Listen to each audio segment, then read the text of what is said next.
আসসালামু আলাইকুম। আমি আছি মোহাম্মদ নুরুল আলম সিদ্দিকী। আজকে আমি কথা বলব ৫.১ এর একদম লাস্ট পার্ট নিয়ে। যে পার্টটাতে আমাদের খুব গুরুত্বপূর্ণ কিছু ম্যাথ দেওয়া থাকবে। সেখানে হচ্ছে শর্তমূলক তথ্য দেওয়া থাকবে। সেই শর্তমূলক তথ্যগুলোকে আমরা একটা অজানা চলক ধরে কাজ করে সেখান থেকে এই অজানা চলকের মানটি আমরা বের করব। আশা করি তোমাদের বুঝতে খুবই সহজ হবে। তো আসো আমরা একটু সমাধান করি। যে একটি সংখ্যা অপর একটি সংখ্যার হচ্ছে ২ ভাগের ৫ গুণ। ঠিক আছে? সংখ্যা দুটির সমষ্টি যদি 98 হয়, তাহলে সংখ্যা দুটি আমাদেরকে বের করতে হবে। তো খেয়াল করি আমাদেরকে বলা হয়েছে যে একটি সংখ্যা আরেকটা সংখ্যার ২ ভাগের ৫ গুণ। অর্থাৎ আ এই প্রশ্ন নাম্বার হচ্ছে ২১। এখানে আমি যেটা আসলে কোন সংখ্যাটাই তো আমরা জানি না। তো আমি ফার্স্টলি ধরি একটি সংখ্যা। ধরি আমার একটি সংখ্যা হচ্ছে যদি x ধরি, আমাদেরকে বলা হয়েছে একটি সংখ্যা আরেকটা সংখ্যা ২ ভাগের ৫ গুণ। তাহলে আমার অপর সংখ্যাটা আসলে কি হয়? তাদের শর্তানুযায়ী, হ্যাঁ? আমি একটু লিখে দিতে পারি শর্তমতে। শর্তমতে অপর সংখ্যা সমান হবে x এর 2/5 অর্থাৎ এটা দ্বারা কি বোঝাচ্ছে? x ইনটু 2/5 সমান উপরে এই যে আমাদের x পদটা কিন্তু উপরে লবে আছে। অর্থাৎ 2x/5 আমার অপর সংখ্যাটা হচ্ছে এটা।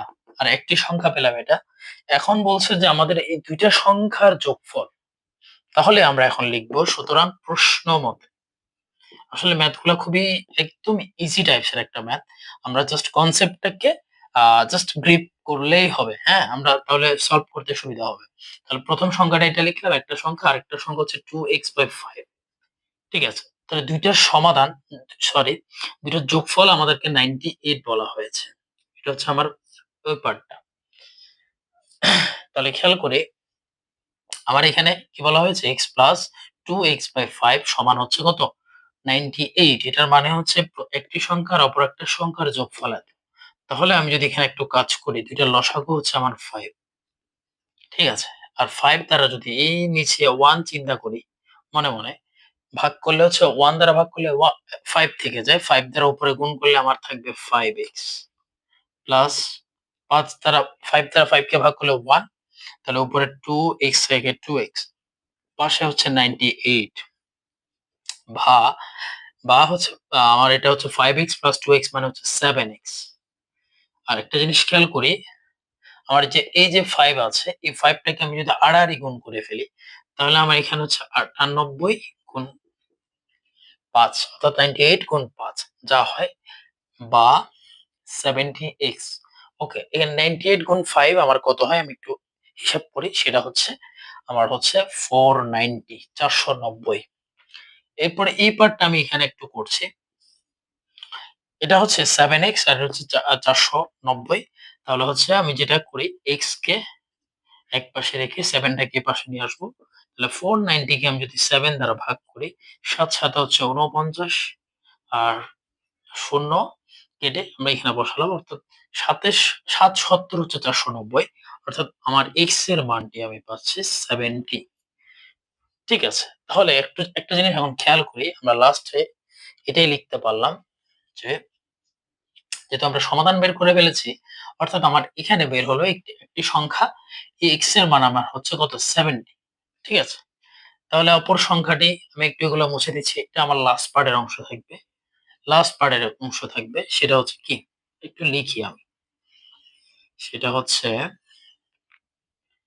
সুতরাং একটি সংখ্যা আমার একটি সংখ্যাটা হবে x, x এর মান 70 আর অপর সংখ্যা আমার অপর সংখ্যা কত হবে? আমরা বের করেছিলাম অপর সংখ্যাটা হচ্ছে 2x বাই কত? 2x বাই হচ্ছে 5 থিং। তাহলে 5 সমান 2 ইনটু 70 ডিভাইডেড হচ্ছে 5 ঠিক আছে? তাহলে ৭০ এটাকে যদি ৫ দ্বারা ভাগ করি কত হয়? ৫ একে ৫ আর এখানে হচ্ছে ২ আর ০ তাহলে ৪ ৫ ২০ ঠিক আছে? দেন হচ্ছে আমার এখানে কত হয়? ১৪ দুগুণ হচ্ছে ২৮ অর্থাৎ আমার একটা সংখ্যা ৭০ আর একটা সংখ্যা ২৮ আনসার হিসেবে আমি পাচ্ছি 70 ও 28 এটাই হচ্ছে আমার আনসার। আশা করি আমরা এই ম্যাথটি ক্লিয়ার হয়ে গেছি। একদম কনসেপচুয়াল ম্যাথ। যেটাকে বলা হচ্ছে আমাকে শর্তমূলক বাক্য। এই শর্তমূলক তথ্যের ভিত্তিতে আমি একটা অজানা চলকের মান বের করে একটি সংখ্যা থেকে আরেকটা সংখ্যা কিভাবে বের করতে হয় সেটাই দেখিয়ে দিলাম। তো পরবর্তী ম্যাথে আমি চলে যাচ্ছি। একই টাইপস এর ম্যাথ আসলে। বাট আমাদের শর্তগুলোকে অবশ্যই মনোযোগ দিয়ে খেয়াল রাখতে হবে। ঠিক আছে? তাহলে পরবর্তী ম্যাথে আমি যদি যাই, এটা হচ্ছে আমার ২১ নাম্বার ম্যাথ। আমার প্রশ্নে যেটি বলা হয়েছে যে একটি প্রকৃত ভগ্নাংশের লব ও হর, শুরুতে একটা খুব সুন্দর তথ্য দিই। আমাকে এখানে বলা হয়েছে প্রকৃত প্রকৃত ভগ্নাংশ মানে কি? যে ভগ্নাংশের হর সরি যে ভগ্নাংশের লব ছোট, হর কি হবে? বড় হবে। এটা আমাদেরকে মাথায় রেখে এই কাজটা করতে হবে। যেহেতু প্রকৃত ভগ্নাংশ বলে দিয়েছে। তো প্রকৃত ভগ্নাংশের লব ছোট, হর বড় মানে হচ্ছে উপরে যদি ২ ধরি, নিচে হবে ৫। অর্থাৎ এভাবে কি হবে? এটা বড় হবে। তাহলে আমরা এটাকে প্রকৃত ভগ্নাংশ বলতে পারব। তো প্রকৃত ভগ্নাংশ যেহেতু বলেছে, ঠিক সে টাইপস এর আমরা ধরে নিতে হবে। প্রকৃত ভগ্নাংশের প্রকৃত ভগ্নাংশের আমরা লব ধরে নিব কত? আমরা লব আর হর কোনটাই যেহেতু বলা নেই, তাহলে আমি লবটাকে x ধরে নিচ্ছি। ঠিক আছে? আর প্রকৃত ভগ্নাংশের তাহলে হর কত হবে? বলা হয়েছে যে প্রকৃত ভগ্নাংশের আ হরের অন্তর হচ্ছে ১। অর্থাৎ আমার লব যা হবে তার থেকে হর ১ বেশি হবে। এখানে হরের অন্তর বলা হয়েছে।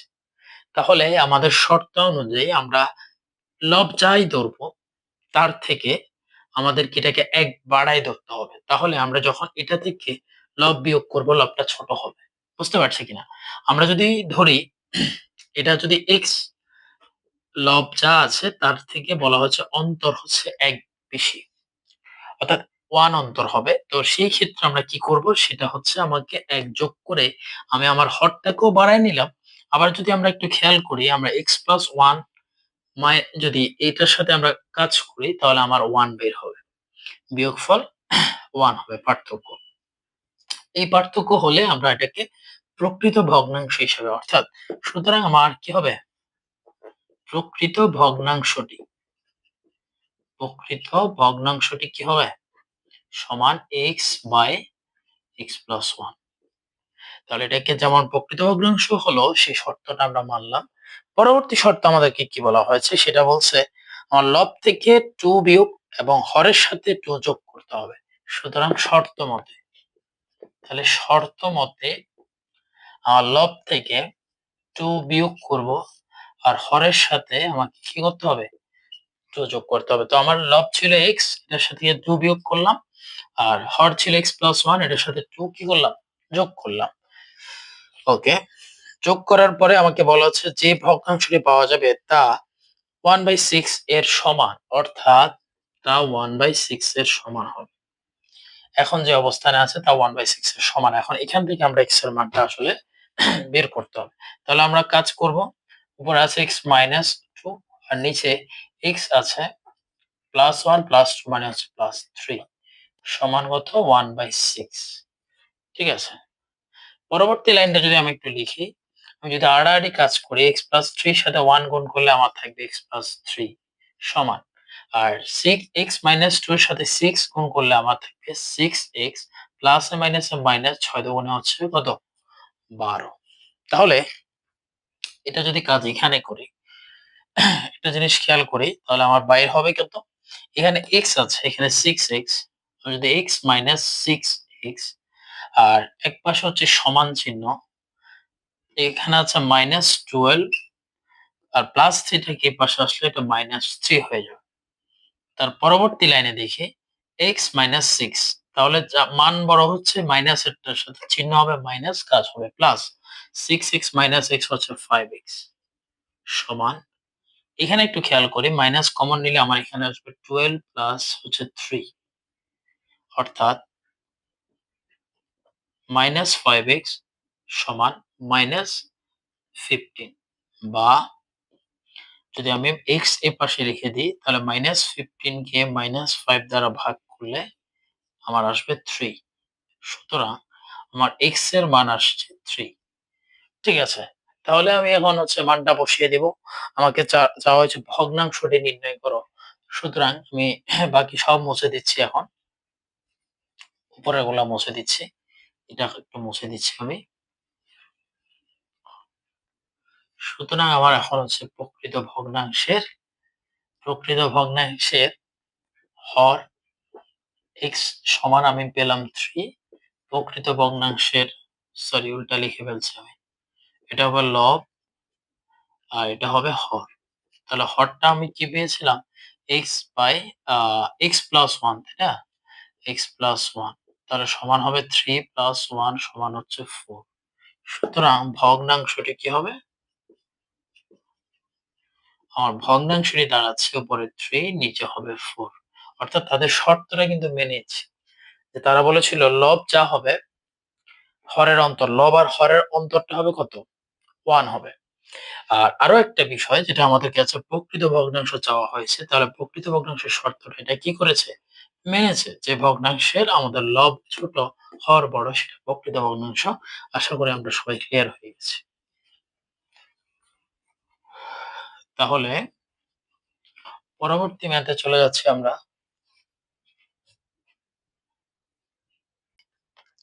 পরবর্তী ম্যাথ হচ্ছে আমাদের 22 নাম্বার ম্যাথ। খুব দারুণ একটা ম্যাথ আসলে। যেখানে আমাদেরকে বলা হয়েছে 2 অঙ্ক বিশিষ্ট একটি সংখ্যার অঙ্কদের সমষ্টি হচ্ছে 9। অর্থাৎ 2 অঙ্ক মানে কি? একটা অঙ্ক যদি আমি এটা দিই, এই যে 20, এটা হচ্ছে 2 অঙ্কের একটা সংখ্যা। ঠিক আছে? আমাদের এটা আসলে বুঝতে হবে অঙ্ক আসলে কি। এই যে প্রত্যেকটা অক্ষরকে আলাদা, আলাদা অঙ্ক বলা হয়। ঠিক আছে? তো আমাদেরকে বলা হয়েছে যে 2 অঙ্ক বিশিষ্ট একটি সংখ্যার সমষ্টি। ওকে? অর্থাৎ তাহলে আমাকে ধরে নিতে হবে কোন অঙ্ক যেহেতু আমি জানি না, তাহলে একটি সংখ্যার একক স্থানীয় অঙ্কটা লিখি। হ্যাঁ? একক স্থানীয় অঙ্ক। একক স্থানীয় অঙ্কটাকে আমি ধরলাম x। ঠিক আছে? তার মানে এখানে আমাকে ২ টা সংখ্যা চাওয়া হয়েছে, সেটা হচ্ছে দশক স্থানীয় অঙ্ক। একক স্থানীয় অঙ্ক ২ টা সংখ্যা মানে কি? একটা একক, একটা দশক। তাহলে ওই সংখ্যার দশক স্থানীয় অঙ্ক কত হবে? এটা আমাদেরকে বের করতে হবে। আমাদের প্রশ্নে যেটা চাওয়া হয়েছে। আমাদের প্রশ্নে চাওয়া হয়েছে যে অঙ্কদের সমষ্টি হচ্ছে ৯। তাহলে একটু জিনিস খেয়াল করি। আমরা যদি একটা সংখ্যাকে আমি x ধরি আর টোটাল ২ টার যোগফল। একটা যদি x ধরি মনে করি এটা হচ্ছে x1, ২ টার যোগফল কত? 9। তাহলে আমার এটা যদি আমি একটা সংখ্যা পেয়ে যাই, আরেকটা সংখ্যা কি হবে তাহলে? আরেকটা সংখ্যা আমি ধরতে গেলে আমার x1 কে এক সাইডে রেখে 9 - x, তাই না? অর্থাৎ আমার x কে আমি সাইড চেঞ্জ করলাম, এটা আমরা আরেকটা সংখ্যার মান বের করব। আমি সেটাই লিখব। অর্থাৎ আমার পরবর্তী দশক স্থানীয় অঙ্কটা হবে 9 - x, যেটা হচ্ছে যোগফল থেকে ১ম অঙ্কটা বাদ দিব। তাহলে আমি ২য় অঙ্কটা পেয়ে যাব। এটা হচ্ছে তাদের শর্তানুযায়ী। ২ টা অঙ্কের যোগফল ওরা 9 দিয়েছিল। সেই শর্তানুযায়ী আমি এটা আসলে বসাতে পেরেছি। তাহলে খেয়াল করি আমাকে বলা হয়েছে এখন এটি। তাহলে অঙ্ক ২ টি আসলে কি হয়? সুতরাং সংখ্যাটি লিখি। আসলে খুব ইন্টারেস্টিং ম্যাথ। হ্যাঁ?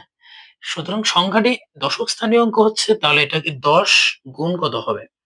9 - x, হ্যাঁ? প্লাস আর একক স্থানীয় অঙ্ক 1 x, অর্থাৎ আমার এই যে 10 এর সাথে 9 - x টাকে আমি গুণ করব।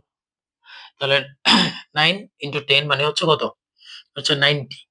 আবার প্লাস ও মাইনাস ও মাইনাস 10 * x মানে হচ্ছে কত? 10x প্লাস x আর 1 হচ্ছে x। তাহলে সেই ক্ষেত্রে 90, এখানে মাইনাস, এখানে প্লাস। তাহলে আমি কি করব? চিহ্ন হচ্ছে যার মান বড় তার চিহ্নটা কমন নিব মাইনাস। আর সেই ক্ষেত্রে 10x আর x, তাহলে আমার কাজ হবে কত? 9x। এটা আসলে কিভাবে হয়? একটু খেয়াল করি। -10x + x, যদি মাইনাসটাকে কমন নিই, মাইনাসটা কমন নিলে এখানে হবে 10x, মাইনাস কমন নিলে x, অর্থাৎ মাইনাস তো থাকলো আর 10 থেকে যদি x চলে যায়, 10x থেকে আর থাকে 9x। ঠিক আছে? অর্থাৎ এই -10x + x কাজ করে কিভাবে -9x এসেছে, আশা করি আমি এটা ক্লিয়ার হয়ে গেছি। এর পরবর্তী শর্ত অনুযায়ী আমরা কাজ করব। পরবর্তী শর্তে আমাদেরকে বলা হয়েছে যে এখন অঙ্ক দুটি যদি স্থান বিনিময় করি, অর্থাৎ এককের মানের জায়গায় দশকের মান, দশকের মানের জায়গায় যদি এককের মান নিয়ে আসি তাহলে আসলে কি হয়? সুতরাং অঙ্ক অঙ্ক দুটি স্থান বিনিময় করলে কি হয়? স্থান বিনিময় করলে আমরা পাবো আমার এক দশক স্থানীয় মানের জায়গায় একক স্থানীয়র সাথে গুণ করব। ১০ এর সাথে একক স্থানীয় মানের অঙ্ক প্লাস আর 1 এর সাথে একক স্থানীয়র সাথে আমি দশক স্থানীয় যেটা 9 - x এটাকে গুণ করব। তো গুণ করলাম 10 * x মানে হচ্ছে 10x প্লাস 1 এর সাথে যাই গুণ করবে সেটা প্লাস 1 - x।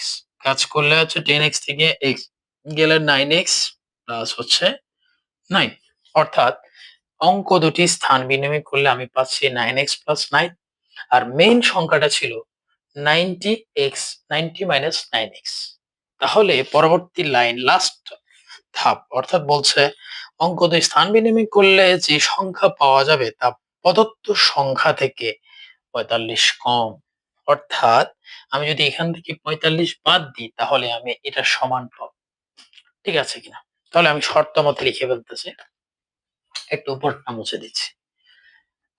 তাহলে আমি লিখছি যে প্রশ্ন মতে আমার যে মানটি আছে অঙ্কতে স্থান বিনিময় করলে যে সংখ্যাটি পাওয়া যাবে সেটি প্রদত্ত সংখ্যা মানে এটা মূল অঙ্ক সংখ্যাটা 90 - 9x থেকে ৪৫ কম। কম মানে কি করতে হবে?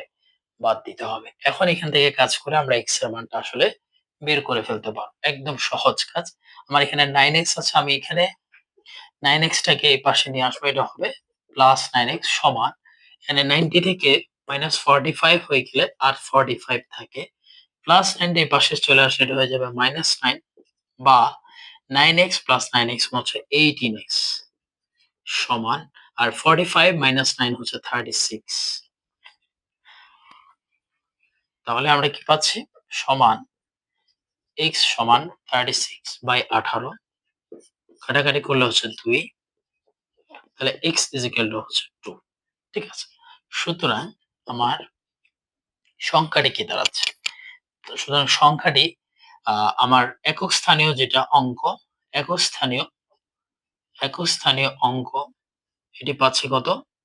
x সমান হচ্ছে 2। আর দশক স্থানীয় অঙ্ক এটি পাচ্ছি হচ্ছে দশক স্থানীয় অঙ্ক এটি আমরা পাচ্ছি 9 - x সমান 9 - 2 সমান 7। সুতরাং সংখ্যাটি দাঁড়াচ্ছে একক স্থানীয় 2, দশক স্থানীয় 7 অর্থাৎ সংখ্যাটি কত? 72। আমাদের আনসার হচ্ছে এটা। ঠিক আছে? আশা করি আমরা ক্লিয়ার হয়ে গেছি। ২২ নাম্বার ম্যাথ। ম্যাথে আমাদের সিমিলার মেথড। তাহলে আমি এরপরে চলে যাচ্ছি একটা খুব চমৎকার একটা ম্যাথ যেটি আমি এরকম সিমিলার একটা উদাহরণ করিয়েছিলাম। ২৪ নাম্বার ম্যাথের মতো একটা উদাহরণ করিয়েছিলাম। ২৪ নাম্বার ম্যাথটা করাচ্ছি যেহেতু এটা একটা অনুশীলনের খুবই গুরুত্বপূর্ণ একটা ম্যাথ। যেখানে বলছে একজন ক্ষুদ্র ব্যবসায়ী ৳৫,৬০০ বিনিয়োগ করে ১ বছর পর কিছু টাকার উপর ৫% আরেকটা হচ্ছে অবশিষ্ট টাকার উপর ৪% লাভ করেছেন। তাহলে মোট ৳২৫৬ যদি তিনি লাভ করেন ২ টা হারের উপর, তাহলে তিনি কত টাকার ৫% লাভ করেছেন? কত টাকার উপর? তাহলে সুতরাং আমি একটু ধরে নিতে হবে যেটা আসলে আমি জানি না। কত টাকা আসলে আসল ধরেছেন সেটা তিনি বলেননি। আমি ধরে নিলাম যে ৫% হারে, ঠিক আছে, আমাকে যেটা বলা হয়েছে যে ৫% হারে তিনি ওই ব্যক্তি, হ্যাঁ, ৫% হারে তিনি এক্স টাকা কি করেছেন? বিনিয়োগ করেছেন। বিনিয়োগ করেছেন। আসলে প্রশ্নটা একটু আর পড়ি। আমাদেরকে বিনিয়োগ বলা হয়েছে, রাইট, বিনিয়োগ বলা হয়েছে। ৫% হারে তিনি X টাকা বিনিয়োগ করছেন। আচ্ছা, আমাদেরকে বলা হচ্ছে যে ৫,৬০০ টাকা হচ্ছে তিনি টোটাল বিনিয়োগ করছেন। তো ৫% হারে কত আর ৪% হারে কত সেটা আমাদেরকে বলেন। তো ৫% হারে যদি X টাকা হয়, তাহলে ৪% হারে তিনি কত বের করছে এটা আমি কিন্তু বের করতে পারব। কিভাবে? ৪% হারে তিনি, তাহলে এটা হবে টোটাল যে ৫,৬০০ টাকা সেটা থেকে ৫% হারেরটা যদি বাদ দিয়ে দিই, তাহলে বাকি টাকাটা থাকবে আসলে এই যে ৪% এর জন্য। ঠিক আছে? এখন আমি যেহেতু ৫% হারে একটা আসল পেয়ে গেলাম, ৪% হারে একটা আসল পেয়ে গেছি। তাহলে আমি এখান থেকে এটা মুনাফা কত আসে সেটা বের করব। আসলে আমি এখন বলছি যে আসলে কেন মুনাফা নিয়ে কাজ করব? আমার একটা লাইন আছে যে আমার ২ টা ৫% আর ৪% হারে যে মুনাফাটা আমি পাই মোট, সেটা আমাদেরকে ৳২৫৬ হিসেবে দেওয়া আছে। তো আমি এখানে কাজ করতে পারি সেটা হচ্ছে ৫% হারে ১ বছরের মুনাফা। ১ বছরের মুনাফা। তাহলে ১ বছরের মুনাফা ৫% হারে আমার আয় সমান কি হয়? PRN, অর্থাৎ P মানে হচ্ছে X টাকা ইনটু R মানে হচ্ছে 5% মানে কত? ৫/১০০ ইনটু 1 এত টাকা। এটা হচ্ছে মুনাফা। অর্থাৎ আমার এখান থেকে পাচ্ছি 5x বাই 100। এটা হচ্ছে আমার কত? ৫% হারের একটা মুনাফা। সুতরাং ৪% হারের মুনাফাটাও আমি সেম ভাবে বের করতে পারব। যেটা আমার ১ বছরের জন্য। তাহলে ১ বছরের মুনাফা আমার বের হবে ৫,৬০০ মাইনাস হচ্ছে x, হ্যাঁ? অর্থাৎ 5,600 মাইনাস x ইনটু আমার হার হচ্ছে ৪% মানে ৪/১০০ ইনটু 1 এত টাকা। তাহলে খেয়াল করি আমার এখানে ৪ এর সাথে আমার ৫,৬০০ মাইনাস x টা গুণ করে 100 দ্বারা কি আসবে? ভাগ। এটা হচ্ছে আমার ৪% হারের মুনাফা, আর এটা হচ্ছে ৫% হারের মুনাফা। এখন আমি চলে যাব আমার প্রশ্ন মতে। খেয়াল করি। প্রশ্নে আমাকে বলা হয়েছে যে ৫% আর ৪% সরি ৫% আর ৪% হারে যে মুনাফা পাবো তাদের যোগফলটা দেওয়া আছে। তো আমি সেটাই লিখছি যে প্রশ্ন মতে আমার একটা মুনাফা হচ্ছে এটা 5x plus 100 divided by 100 plus, আর এটা হচ্ছে ৪% মানে 4 ইনটু 5,600 মাইনাস x ডিভাইডেড হচ্ছে 100 সমান। তাহলে সেই ক্ষেত্রে আমার কি আসতেছে? সেই ক্ষেত্রে আমার টোটাল যোগফল ওরা আমার মুনাফা ৳২৫৬ বলা হয়েছে। 256।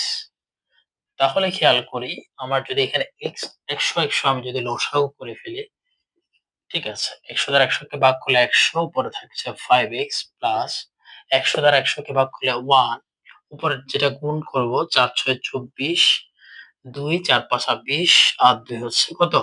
২২। ২ টা শূন্য গুণফল আর মাইনাস 4x প্লাসে মাইনাসে মাইনাস 4 ইনটু x 4x, আর এই পাশে হচ্ছে ২৫৬। তাহলে আমি নিচে একটু মুছে দিচ্ছি। নিচে একটু মুছে দিই। সেটা হচ্ছে আমার কত আসে? খেয়াল করি 5x মাইনাস 4x মানে আসে একটা x প্লাস এখানে আছে ২২,৪০০ সমান ১০০ র সাথে আমি যদি এটাকে আড়াআড়ি গুণ করি তাহলে এটা 256 এর সাথে ১০০ গুণ করলে আরো ২ টা শূন্য এড হবে। অর্থাৎ ২৫,৬০০ হবে। ঠিক আছে? একটা জিনিস খেয়াল করি আমার আনসারটা একদম কাছাকাছি চলে এসেছে। আমি যদি এখন x এর মানটাকে এপাশে রেখে ২৫,৬০০ থেকে প্লাস ২২,৪০০ বিয়োগ করে দিই, তাহলে আমার আনসারটা বের হয়ে যায়।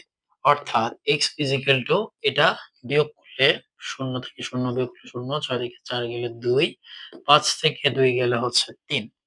অর্থাৎ ৳৩,২০০। আমার মান আসছে ৳৩,২০০। অর্থাৎ ৫% হারে তিনি এত টাকা কি করেছেন? আসল। এত টাকা আসল হিসেবে রেখেছিলেন। সুতরাং আমাকে এটাই চাইছে যে ৫% হারে তিনি বা ওই ব্যক্তি ৩ ঠিক আছে? এখন হচ্ছে আমরা ২৫ নম্বর ম্যাথে চলে যাচ্ছি। 25 নম্বর ম্যাথটি খুবই দারুণ একটা ম্যাথ। সেটা হচ্ছে আমাদের কেবিনে অনেক চাকরির পরীক্ষায় আসলে এই ম্যাথটা চলে আসে। এই যে একটি লঞ্চে যাত্রী সংখ্যা হচ্ছে 47, মাথাপিছু কেবিনের ভাড়া হচ্ছে ডেকের ভাড়ার দ্বিগুণ। আর ডেকের ভাড়া মাথাপিছু হচ্ছে 30 মানে ৳30। মোট ভাড়া প্রাপ্তি হচ্ছে ৳1680 অর্থাৎ ৳১৬৮০ হলে কেবিনের যাত্রী সংখ্যা বের করো। খুব কঠিন মনে হতে পারে প্রশ্নটা। বাট একটা জিনিস খেয়াল করি, সবসময় যেটা আমাদের মান চায় সেটা যেহেতু দেওয়া থাকে না সেটাকে আমরা x হিসাবে ধরবো। কেবিনে যাত্রী সংখ্যা একদম সুন্দর করে এটা ক্লু হিসাবে ব্যবহার করতে পারো। যেহেতু নেই, আমি কেবিনের যাত্রী সংখ্যা হচ্ছে x হিসাবে ধরে নিলাম। যাত্রী সংখ্যা x জন। ঠিক আছে? যেহেতু আমি জানি না। তাহলে খেয়াল করি কেবিনে যাত্রী সংখ্যা x জন। তাহলে সুতরাং কেবিনে যাত্রীর সংখ্যা যদি x জন হয়, আমি ডেকে যাত্রী সংখ্যা একটু ধরে নিই। এটাও তো আমি জানি না। ডেকে যাত্রী সংখ্যা কত হবে? আমার টোটাল বলা হয়েছে যাত্রী সংখ্যা হচ্ছে ৪৭ জন। তাহলে একটা কেবিনেটটা পেয়ে গেছি। তাহলে ডেকেরটা বের করতে হলে আমি 47 ৪৭ থেকে x জন বাদ দিয়ে দিলে হয়ে যাচ্ছে। তাহলে এটা হচ্ছে আমার ডেকের ডেকের আর ওটা হচ্ছে আমার কেবিনে যাত্রী সংখ্যা। এখন একটু খেয়াল করি আমাকে আসলে যে মানটা আসলে দেওয়া আছে সেটি আসলে কি? তাহলে আমি প্রশ্ন মতে একটু লিখি। প্রশ্নে এমন দেওয়া আছে যেটা আমাদেরকে বলা হয়েছে ডেকের ভাড়া মাথায় পিছু ভাড়া হচ্ছে ৳৩০। ঠিক আছে? ডেকের মাথা পিছু ভাড়া ভাড়া হচ্ছে ৳৩০, হ্যাঁ? ডেকের মাথা পিছু ভাড়া ৳৩০। তাহলে একটা জিনিস খেয়াল করি, ডেকের মাথা পিছু ভাড়া ৳৩০, ওরা একটা শর্ত বলে দিছে যে ডেকের মাথা পিছু ভাড়ার কেবিনের যে ভাড়া সেটা দ্বিগুণ হবে। অর্থাৎ ডেকের মাথাপিছু ভাড়া কেবিনের যাত্রী সংখ্যা তার দ্বিগুণ হবে। তাহলে সুতরাং কেবিনের মাথাপিছু ভাড়া হবে তার দ্বিগুণ যদি হয়, কেবিনের মাথাপিছু ভাড়া হবে 30 ইনটু 2 মানে ৳60। ঠিক আছে? তার মানে ডেকের মাথাপিছু ভাড়া পেয়ে গেলাম। আর কেবিনের মাথাপিছু ভাড়া হচ্ছে ৳60, এটাও আমি পেয়ে গেলাম। খেয়াল করি, আমি একটু মুছে দিই। এরপরে প্রশ্ন মতে লিখি। তাহলে এই ১ম পার্টটা আমি আসলে করে ফেলেছি। মাথাপিছু ভাড়া এখন আমাকে টোটাল বলা হয়েছে যে মোট ভাড়া হচ্ছে ৳১৬৮০। খেয়াল করি। তাহলে আমার একটাকে আমি x ধরেছিলাম যেটা হচ্ছে কেবিনের যাত্রী সংখ্যা। আরেকটাকে আমি ধরেছিলাম কত? আরেকটাকে ধরেছিলাম হচ্ছে 47 মাইনাস x। তাহলে প্রশ্ন মতে এটা আবার লিখছি। কারণ হচ্ছে আমার এটা কেবিনের যাত্রী সংখ্যা টাকা গুণ হচ্ছে কত হবে? x আর প্লাস হবে 30 ইনটু কত? 47 মাইনাস x সমান আমার টোটাল মান চাওয়া হয়েছে হচ্ছে ১৬৮০ ৳১৬৮০। ঠিক আছে। সরি আমার ডাস্টারটার জন্য বারবার হয়ে যাচ্ছে। ওকে। তাহলে আমি লাইনটা বের করে ফেলেছি। এখন হচ্ছে আমি কাজ করব বা 60x প্লাস 30 ইনটু 47 আসলে এটা কত হয়? এটি হচ্ছে গুণ করলে তোমার ১৪১০। আমি একটু বের করে নিয়েছি কাজটা। প্লাস ও মাইনাস মাইনাস 30x সমান ১৬৮০। খেয়াল করি এখানে 60x মাইনাস 30x মানে হচ্ছে 30x সমান ১৬৮০। এই পাশে ১৪১০ টাকে এই পাশে নিয়ে আসলে এটা কত হবে? ১৪১০ মাইনাস করে দিলাম। তাহলে 30x মাইনাস ০ থেকে ০, ৮ থেকে ১ গেলে ৭, ৬ থেকে ৪ গেলে হচ্ছে ২, ১ থেকে ১ গেলে ০, ২৭০। অর্থাৎ আমি x উভয় পক্ষে ৩০ দ্বারা যদি ভাগ করি এপাশে কাটা চলে যাবে আর 273 ৩০ দ্বারা আমি যদি কাটি কত হয়? এটা হচ্ছে ০, ০ কাটা আর ৩ নং হচ্ছে কত? ২৭। অর্থাৎ আমার x এর মান আসছে ৯। সুতরাং আমার কেবিনের সংখ্যা চাওয়া হয়েছিল। সুতরাং আমার কেবিনের যাত্রী সংখ্যা যাত্রী সংখ্যা ৯ জন। ৯ জন। আনসার পেয়ে গেছি। ঠিক আছে। এটাই হচ্ছে আমাদের আনসার। ঠিক আছে? আশা করি আমরা সবাই ক্লিয়ার হয়ে গেছি। ধন্যবাদ সবাইকে। সবাই ভালো থাকবেন, সুস্থ থাকবেন। পরবর্তী চ্যাপ্টারের ম্যাথ গুলো পাওয়ার জন্য সবাই আমাদের চ্যানেলটির পাশে থাকবেন। আমি ইনশাআল্লাহ প্রত্যেকটা চ্যাপ্টারের খুব ভেঙে যাতে করে আপনার কোন টিচারের কাছে যেতে না হয়। বিনা পয়সায় আপনারা পড়তে পারতেছেন। আপনারা শুধু মনোযোগ দিয়ে পড়বেন এবং আমাদের চ্যানেলটির পাশে থাকবেন। শেয়ার করে দিবেন যদি উপকৃত মনে করেন। শেয়ার করে সাবস্ক্রাইব করে পাশে থাকবেন। ধন্যবাদ সবাইকে। আসসালামু আলাইকুম।